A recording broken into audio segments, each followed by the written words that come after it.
ശ്രീമതി ബിന്ദുകൃഷ്ണ, ഇപ്പോൾ തദ്ദേശ തെരഞ്ഞെടുപ്പിലുണ്ടായ വലിയ വിജയം, യുവജനങ്ങളുടെ പങ്കാളിത്തം ഉൾപ്പെടെയുള്ള എല്ലാ കാര്യങ്ങളും പരിഗണിച്ചുകൊണ്ടുള്ള വലിയൊരു പ്രഖ്യാപനം, അതൊരു പക്ഷേ UDF-നെ അത്രത്തോളം ആത്മവിശ്വാസത്തിലാക്കുന്ന, കൃത്യമായിട്ടുള്ള രീതിയിൽ കാര്യങ്ങളെല്ലാം വിലയിരുത്തിക്കൊണ്ട് മുന്നിലേക്ക് പോകുന്നു എന്നുള്ള രീതിയിലാണ് ഈ ഒരു പ്രഖ്യാപനം പോലും മുന്നിലേക്ക് വരുന്നത്. ആ കാര്യങ്ങളെല്ലാം വിശദമാക്കിക്കൊണ്ടുള്ളൊരു പ്രഖ്യാപനം അതിപ്പോൾ VD സതീശന്റെ ഭാഗത്തു നിന്നും ഉണ്ടായിരിക്കുകയാണ്. താങ്കൾക്ക് എന്താണ് ഈ വിഷയത്തിൽ പ്രതികരിക്കാനുള്ളത്?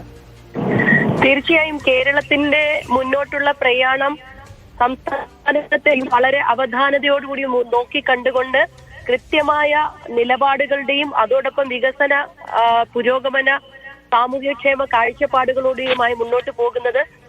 ഇത്തരത്തിലുള്ള രാഷ്ട്രീയം തദ്ദേശ സ്വയംഭരണ സ്ഥാപനങ്ങളിലേക്കുള്ള തെരഞ്ഞെടുപ്പിൽ UDF മുന്നോട്ട് വെച്ചു.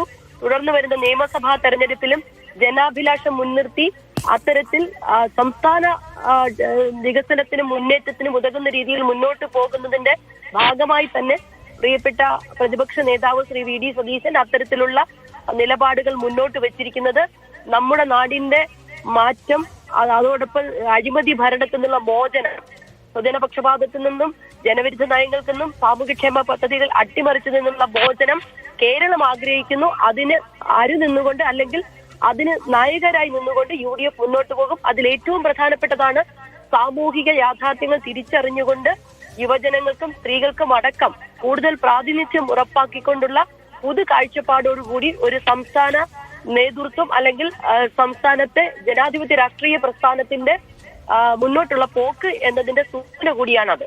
വളരെ ആത്മാർത്ഥതയോടുകൂടി അതിലേറെ പ്രതീക്ഷയോടുകൂടി സ്വാഗതം ചെയ്യുന്നു. ശരി.